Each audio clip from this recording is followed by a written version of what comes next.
Chapter 11 of media advertising talks about print ads. Specifically, it starts out with magazines and campaigns and things like that.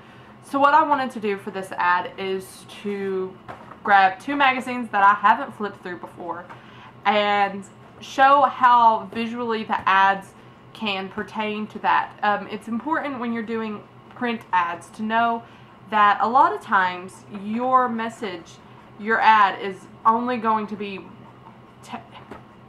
it's going to be tailored. You need to tailor it to the people who are going to see that print ad.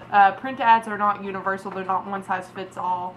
Billboards, yes, but majority of print ads, including those found in magazines or in flyers, things like that, need to be tailored. So I'm going to compare in just a few minutes the first few ads that I see for Game Informer and Cosmopolitan. Boys magazine, girls magazine. As you can see from the covers, from the get-go, you have an ad. Game Informer is definitely more ad-based since it's all about talking about video games. So every video game review is essentially an ad for the thing, but they do have specific ads within them. But the cover is essentially an ad for Destiny, which is a recently released game that they just talked about. This is not even the cover of the Cosmopolitan. This is a peel-away cover. I haven't looked at the underside, so she's got clothes on. Good. This is a peel-away cover for an advertisement for Dove. Dove paid to have their advertisement literally cover up the cover of Cosmopolitan. So, let's go inside the Cosmo. First one I flipped to is Taylor Swift Incredible Things. It's girly, it's light colors, she has very little makeup on, which is, relatable to Taylor Swift and also kind of goes with girls, we want this. So that was a fragrance ad, very simple. CoverGirl, Katy Perry, Stay Luminous. Our ads are about makeup. So you wouldn't put an ad for a video game in a Cosmopolitan. It just doesn't make that much sense.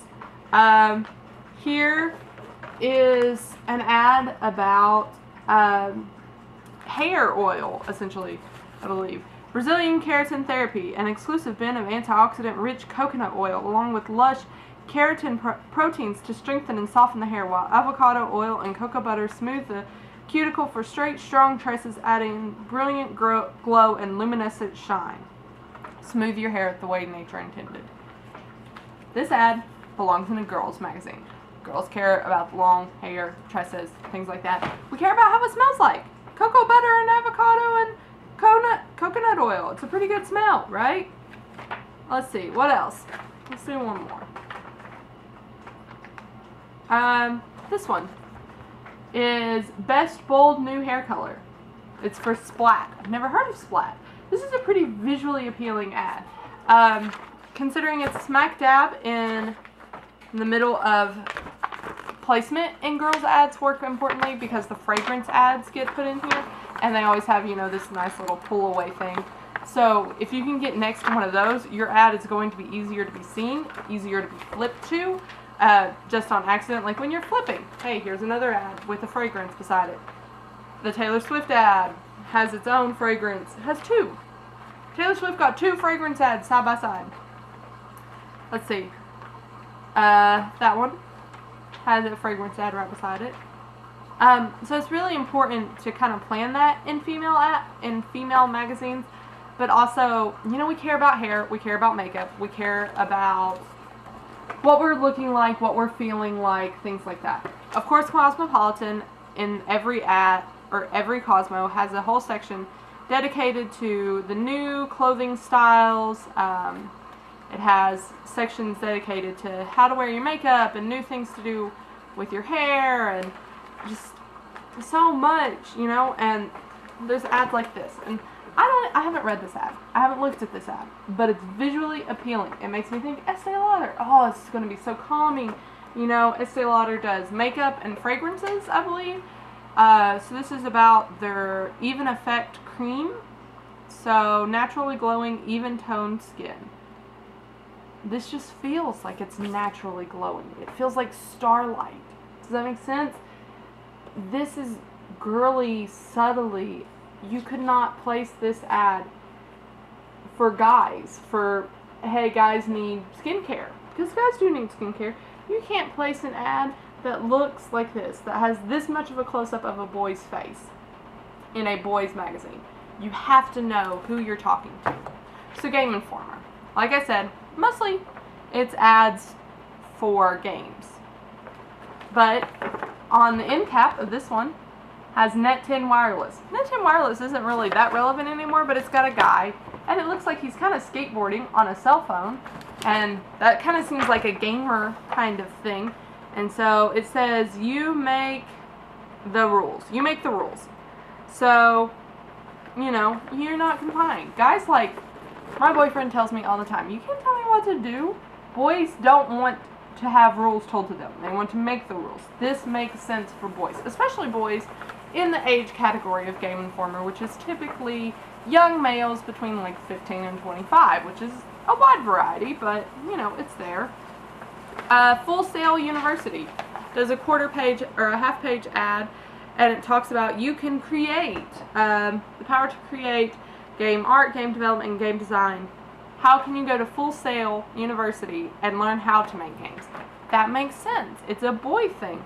There's nothing really girly about the ad. There's nothing, anything like that. But it's very intelligent in that it includes a female right here. This is the female who's possibly learning this, because Game Informer is not just targeted to males. It is predominantly so, but there are girl gamers, and they understand, like, they have the same interests as boy gamers.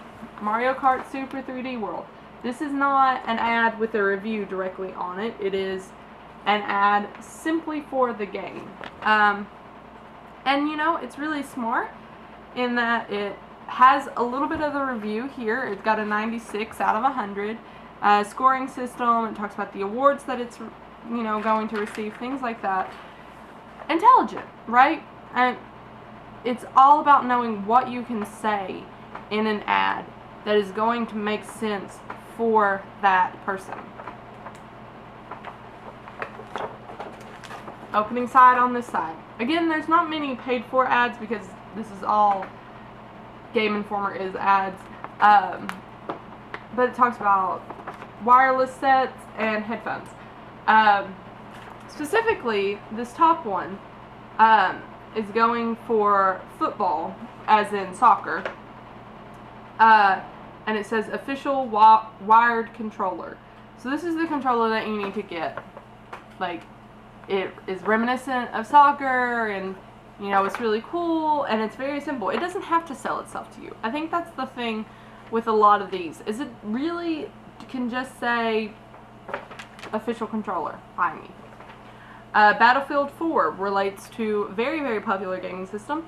The most advanced weapon in your arsenal is in your hands. Blah, blah, blah.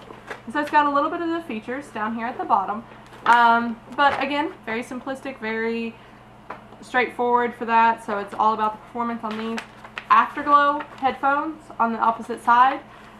Prismatic wireless, studio tuned acoustics, extreme comfort, multiple system compatibility. These are the selling points. It doesn't even need to explain to you what multiple system compatibility is. You know, like, it could have went in to say compatible with Xbox 360, Xbox One, PS4, PS3, and PC. It could. But it just says, nope, we got them all. Congratulations, these are the ones you need. And so it's straightforward in, like, a very simplistic way, but they added just a little bit more. In much the same way that the Geico ad from the last video added what it needed to say without going overboard. This ties it in. This explains, hey, these headphones are a little bit better. These don't need to explain. They're designed to sell themselves. This is designed to make a better experience, and because it's an experience thing, it needs to write that out. And the short sentences, the color scheme, everything about this does not scream girly. This does not scream girl gamer. This does not scream boy gamer. It just screams buy me. And that's important in print ads, to know where that limitation is.